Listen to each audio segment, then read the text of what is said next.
ఆటల్లో పెట్టుబడి ఎందుకు సొమ్ము దండగా అనేవారు తాజాగా ఆక్స్ఫర్డ్ ఎకనామిక్స్ రిపోర్టు చూస్తే కళ్ళు తేలేస్తారు.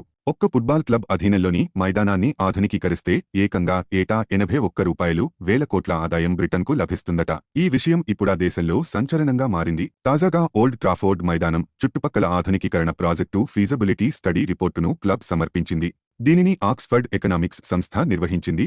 గ్రేటర్ మాంచెస్టర్ ప్రాంతం ఆర్థికంగా, సామాజికంగా ఎదగడానికి ఈ మైదానం ఉపయోగపడుతుందని పేర్కొంది. ఈ ప్రాజెక్టును మాంచెస్టర్ యునైటెడ్ సహయజమాని బిలియనీర్ జిమ్ రాడ్క్లిఫ్ ముందుకు తీసుకెడుతున్నాడు.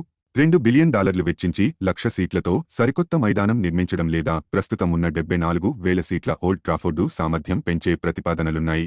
అదే సమయంలో మైదానం చుట్టుపక్కల ఉన్న అపార్ట్మెంట్లు, షాపింగ్ కాంప్లెక్సులు, ట్రాన్స్పోర్టు సౌకర్యాలను వివిధ రకాల ప్రయోజనాలకు వినియోగించడం వంటివి ఉన్నాయి. ఈ సరికొత్త ప్రణాళికల ప్రకారం 92,000 కొత్త ఉద్యోగాలు వస్తాయని, 17,000 నూతన ఇళ్ల నిర్మాణం జరుగుతుందని అంచనా వేశారు. ఈ ప్రణాళికలకు గ్రేటర్ మాంచెస్టర్ స్థానికుల నుంచి బలమైన మద్దతు లభిస్తోంది.